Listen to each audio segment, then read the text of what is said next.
السلام علیکم ورحمۃ اللہ۔ چونکہ ہمارا اگلا سبق علم العروض کے متعلق ہے تو اس کے متعلق چند باتوں کا جاننا انتہائی ضروری ہے تاکہ اختبارات کو پڑھنے میں آسانی ہو۔ ممکن ہے کہ یہ صحیح طریقے سے آپ لوگوں کو نظر نہ آئے، لیکن انشاءاللہ آپ سنیں گے تو سننے سے بہت فائدہ ہوگا۔ پہلی بات تو یہ ہے کہ علم عروض کی تعریف یہ ہے ایسے اصول کو جاننا جن سے شعر کے صحیح اور فاسد اوزان اور ان میں پیش آنے والے زحافات اور علل کی پہچان ہو، یہ اس کی تعریف ہے۔ اس علم کو وضع کرنے والے یا اس کو مقرر کرنے والے وہ جو ہے نا خلیل بن احمد فراہیدی رحمۃ اللہ علیہ ہیں، یہ مشہور ہے۔ اس علم کی جو غرض و غایت ہیں وہ یہ ہے کہ اشعار اور غیر اشعار میں تمییز کرنا، صحیح اور غیر صحیح شعر کو پہچاننا، اور اس بات کا علم کہ قرآن مجید اشعار یا شعر نہیں ہے۔ ایک لفظ استعمال ہوگا قافیہ، کسے کہتے ہیں؟ قافیہ لغت میں گردن کے پچھلے حصے کو کہتے ہیں، اور قافیہ وہ علم ہے جس کے ذریعہ شعر کے آخر کا حال، حرکت، سکون، لزوم، جواز، فصیح، قبیح وغیرہ کے اعتبار سے پہچانا جاتا ہے۔ یہ اس کا اصطلاحی معنی ہے۔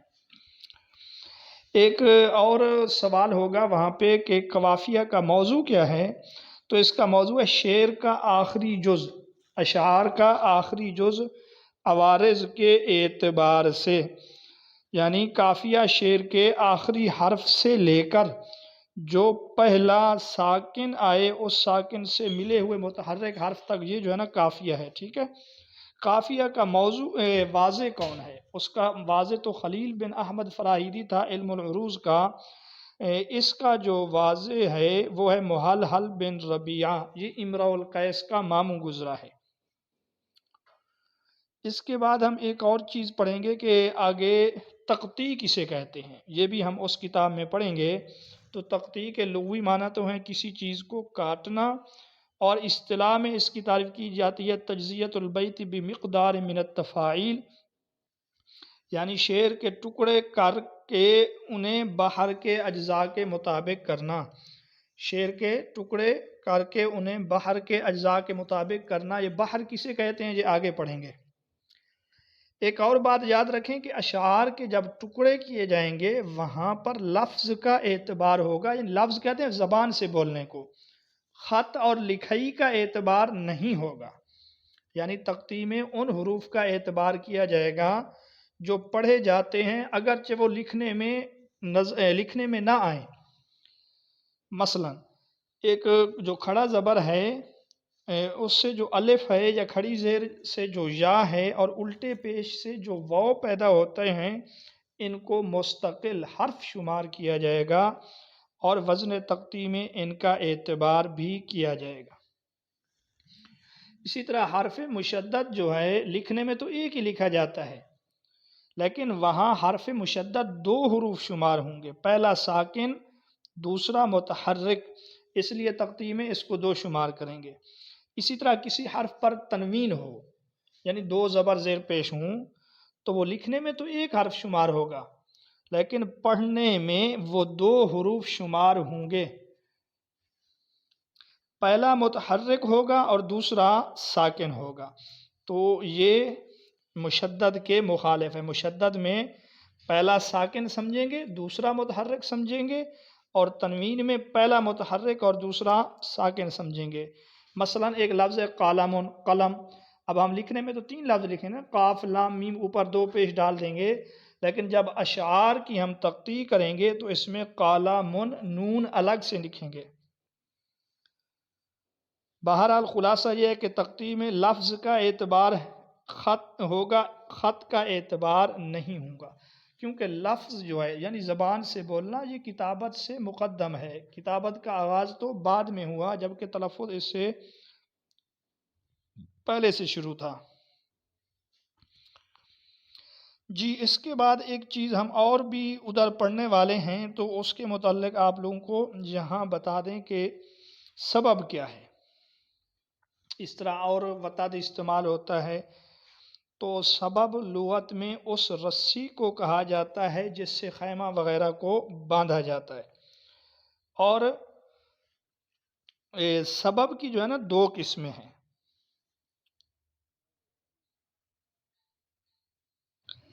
سبب کہتے ہیں کہ دو حرف ہوں، دونوں متحرک ہوں، یا ایک متحرک اور ایک ساکن ہو۔ جیسے بی کا ہے، اگر دونوں متحرک ہوں تو اس کو کہتے ہیں سبب ثقیل، اور اگر ایک متحرک اور ایک ساکن ہو تو اس کو کہیں گے سبب خفیف۔ اب خفیف اس لیے کہتے ہیں کیونکہ اس میں حرکت کے بعد ساکن ہے، اور یہ سکون بنسبت حرکت کے ہلکا ہے، اور اس کو ثقیل اس وجہ سے کہیں گے اس میں دونوں متحرک ہیں، متحرک کو پڑھنا ذرا مشکل ہے۔ اس کے بعد ایک لفظ آتا ہے وتد۔ وتد کہتے ہیں کہ دو متحرک، کل تین حرف ہوں جن میں سے دو متحرک ہوں، تیسرا ساکن ہو، یہ ہے وتد۔ اس کی پھر دو قسمیں ہیں۔ پہلے دو متحرک ہوں، تیسرا جا کے ساکن ہو، اس کو کہتے ہیں وتد مفروق، کیونکہ جہاں دو متحرک اس کو کہتے ہیں وتد مجموع، دو متحرک ہوں تیسرا جا کے ساکن ہو تو یہ وتد مجموع ہے۔ کیوں؟ اس لیے کہ دونوں متحرک ایک ساتھ جمع ہیں۔ اور اگر اس کا الٹ ہو، یعنی پہلے متحرک پھر دوسرا ساکن پھر تیسرا متحرک، اس کو کہتے ہیں وتد مفروق، کیونکہ ساکن نے دو مجموعوں کے درمیان فرق کر دیا ہے۔ اچھا، وتد کا لغوی معنی کیا ہے؟ وتد کا لغوی معنی ادھر بھی ہم پڑھیں گے الخشیۃ التی ترکض فی الارض، کہ اس لکڑی کی کھونٹی کو کہا جاتا ہے جو زمین میں گاڑی جاتی ہے تاکہ اس میں رسی باندھی جائے اور خیمہ جو ہے ثابت رہے۔ اور وتد نام رکھنے کی وجہ یہ ہے کہ جس طرح خیمہ کی رسی کو باندھنے کے لیے کھونٹی ہوتی ہے، اسی طرح شیر کے بیت کے لیے بھی اس کی یہی حیثیت ہے۔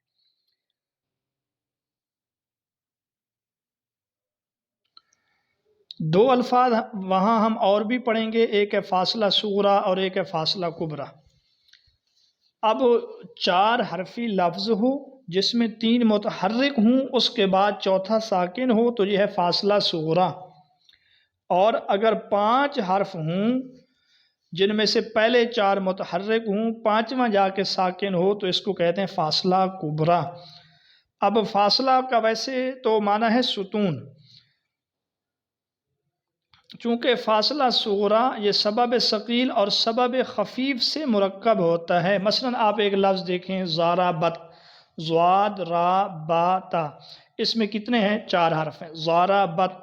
اب اس میں چار متحرک حرف کے بعد اس میں جو ہے نا ضربت میں زارا جو ہے یہ سبب ثقیل ہے، آپ نے پڑھا ہے سبب ثقیل اس کو کہتے ہیں دونوں متحرک ہوں، اور بت یہ سبب خفیف ہے، تو فاصلہ صغریٰ مل کر بنتا ہے سبب ثقیل اور سبب خفیف سے، جبکہ فاصلہ کبریٰ یہ جا کے بنتا ہے سبب ثقیل اور وتد مجموع سے۔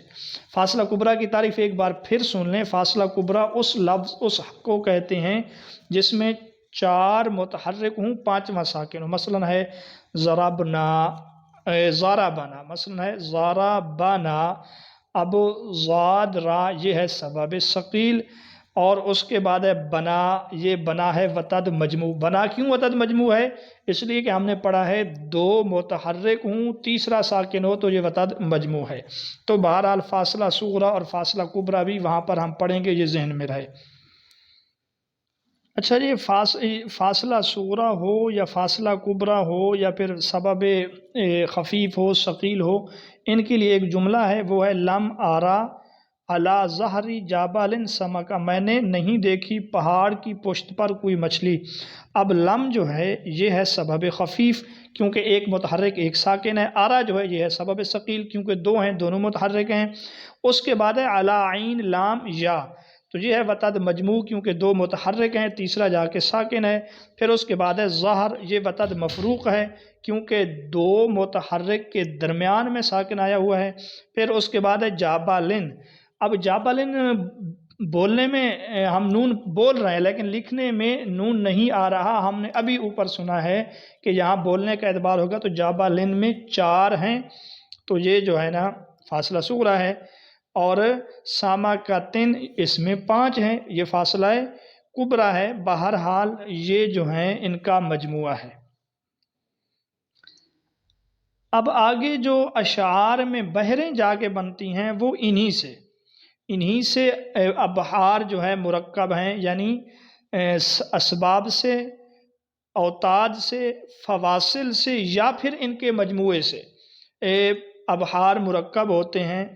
مثلا یہ پھر آگے ہم ان کے متعلق وضاحت سے پڑھ لیں گے۔ اچھا، ایک لفظ ہم نے شروع میں پڑھا ہے زحاف۔ زحاف مصدر ہے، لغت میں اس کے معنی ہے جلدی۔